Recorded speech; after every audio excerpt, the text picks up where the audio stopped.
Hello, my name is Travis Norville. I've had the honor of serving as pastor of Judson Memorial Baptist Church for a little over 9 years. If you're wondering what kind of church this is, I like to think of this church as that meeting point of an episode from The Vicar of Dibley and Northern Exposure. Just let that sink in for just a moment or two. It's a wonderful congregation, full of beautiful, wonderful, loving, creative, compassionate people. And we're all looking for the same thing that billions of others are looking for. Do you know what the #1 question on Google last year was? Think of all the questions you could have asked worldwide into that little search bar. The words that you could put in it. Words about the economy, questions about the pandemic, questions about the news, the direction of the world, climate change, go on and on. Do you know what the one question was? How to heal. Whew. I mean, that's a question we're all asking. And that's a question that religions try to answer or take an attempt at. And it's the same thing we're trying here. How do we be in communion with one another? How do we forgive one another? How do we learn to love? What is the character that we're trying to develop and form in one another? Well, here we are. We're trying. I'm sure that maybe you're searching for the same things as we are. And maybe my journey to help you heal will also help heal me, and your journey to heal me will also heal you. So let's take this message, this invitation together. One of the ways we're going to do that this week, Carolyn Kolovitz, who is our Director of Spiritual Formation, will be guiding you in a centering prayer to think of the experience of our kids, not just those in the congregation, but those in your neighborhood too. To think of the experience through their eyes. And by the experience, I mean the pandemic, the news, the threats of climate change, the upheaval that they've experienced in life just every day, the news that they've heard and absorbed in their bodies. What's it like? Let this be a moment where we can strengthen and lengthen our empathetic bonds with one another. Let this be a moment where we are able to extend that circle of compassion that we want extended to ourselves so we can extend it to others. If this is your first time at Judson Church, we ask you to go to the webpage. Look at the Stay Connected button. Would you click on that? Give us as little or as much information as you'd like.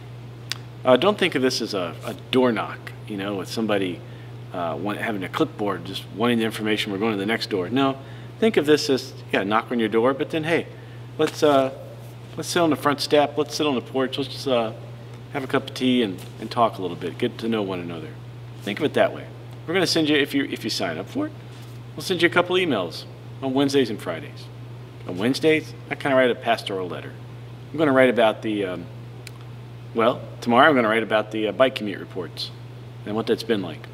On Friday, we have all the news that goes on with church. And then because we're only online right now, on Sunday mornings, you get a extra email that just tells you where the video is. And Zoom link for coffee hour and that kind of stuff. Hopefully on Friday, we're also going to have a date for when we're going to be back to in-person worship. And hopefully we're going to continue to figure out ways, how do we do both communities at the same time? In person and online. So it takes a moment, and please fill that out and do that. So we can continue to say hello to one another and see where it takes us. I hope that you have a good week. It's been a hard time, but I hope you find some healing. I hope there's some grace. And I hope there's more than anything just a sense of hope that you feel after our time together and as the days go on. Peace, and we'll talk to you soon. Hi, grown-ups.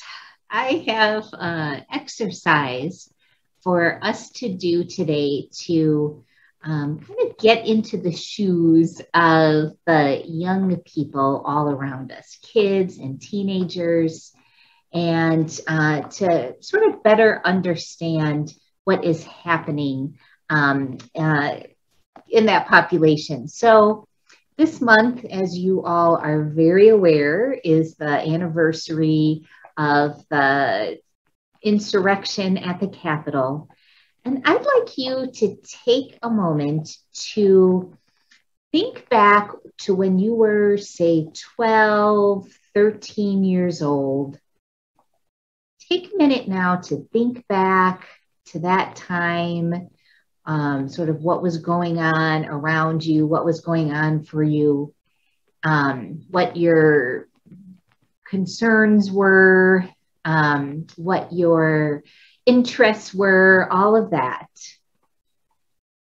And then imagine that what happened January 6th, 2021, happened when you were 12 or 13. What would that have been like? Imagine that you're in the car with your parents or whoever, and on the radio, they're talking about the likelihood of civil war in this country. Really take a minute to think back to how that would have affected you and sort of shaped your understanding of your country, your neighbors, your home.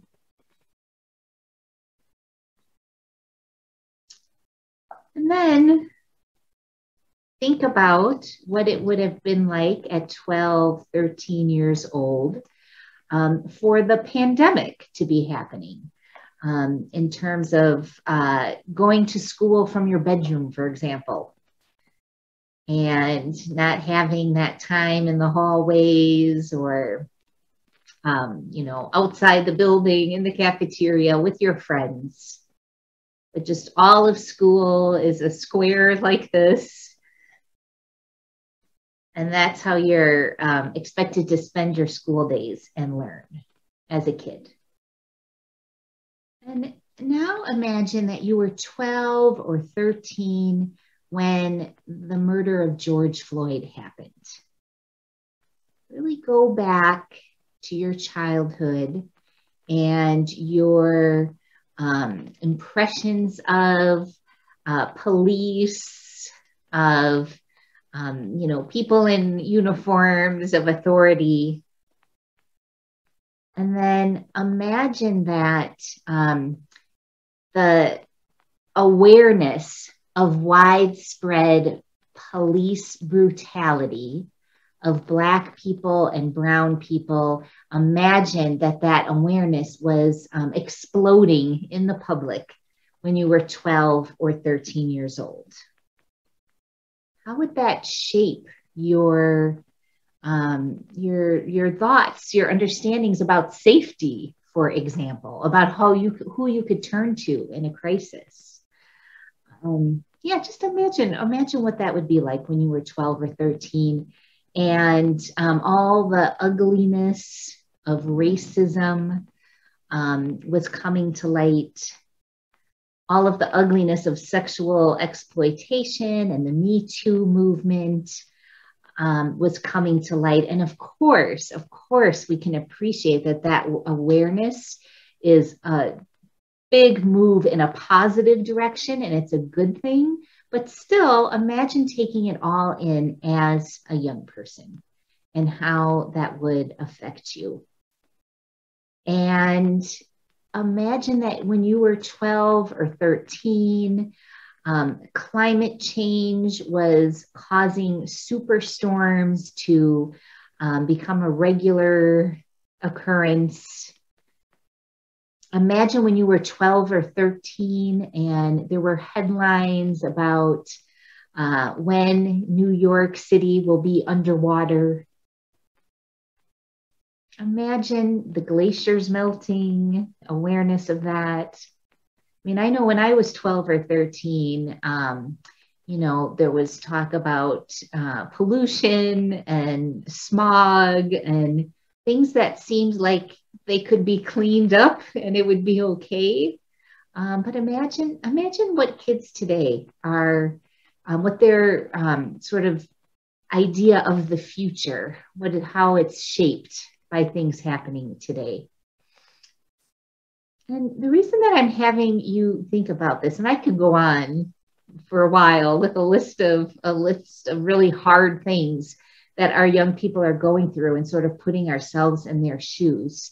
But the purpose of this is because we are in the midst of a significant youth mental health crisis where debilitating anxiety and depression is becoming the norm in any classroom setting. There are kids that are dealing with this, that this is becoming such a huge problem. And so I want to challenge us as the adults of Judson to think about how church could become a true source of support for our young people. How our church could be a place that kids want to come to, and they come because they know that they will be seen and understood, and that that we can offer some solace, we can offer hope, we can offer sort of a lifeline to young people, and sort of switching the script, because I think it's commonplace in churches to think about, well, how can we get the kids to do what we want? How can we get the kids to, rather than really focusing on their needs and how we can support them. So that's my challenge to all of you. And if you have any thoughts or ideas, please feel free to reach out to me.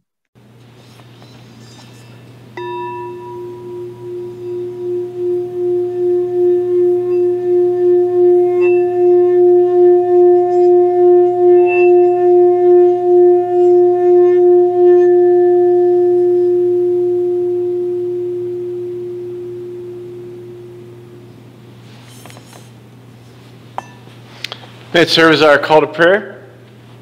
Ask that you would continue in the setting of this mood. If you have a candle, please light one with us.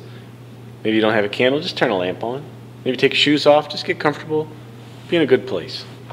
We have two bowls for us. We have the singing bowl, obviously, and we have the wooden bowl. The wooden bowl, we ask for the prayer requests that you have that you don't care that others hear, that would be a public prayer. And the ones in the singing bowl are private prayers. Now, what has been happening is people email things in, and then or people bring things forward. But because we're in this stage of the pandemic, it's been mainly just people texting me prayer requests. If you'd like, or emailing me. My email is gtnorval at judsonchurch.org. Please feel free to email me any prayer requests or call and leave a message. It hadn't happened in a week or so, but usually there are 2 or 3 prayer requests that happen. People, they wake up 3 a.m. They're worried about their kids. They're worried about their job. They're worried about their health. And they pick up and they dial the phone for the church. They find my extension and they call me and leave a prayer request. And I'll see it, the timestamp there on the message. And yeah, things keep you up at night. And let's keep one another in our prayers. We want to think of those who are, not able to be as present physically with us as we'd like to be, as they would like to be and we'd like for them to be. People like Mac, people like Betty and Jerry and Carl and Margaret and Jean. We're thinking about them. We miss them. They're in our prayers. We think about the people that are going through chemotherapy and radiation treatments. We're thinking about the people that are having some health difficulties. I think about our health workers and friends that are working with COVID patients and the COVID patients themselves.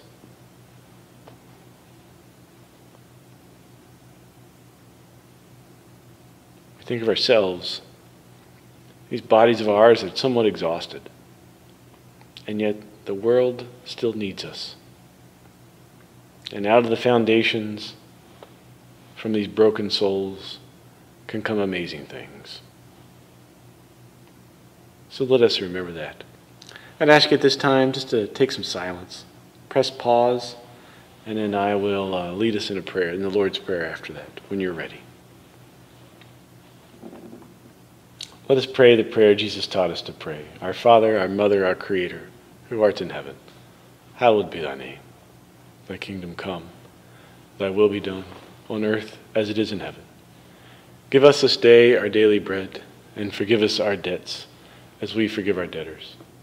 And lead us not into temptation, but deliver us from evil. For thine is the kingdom, and the power, and the glory forever. Amen.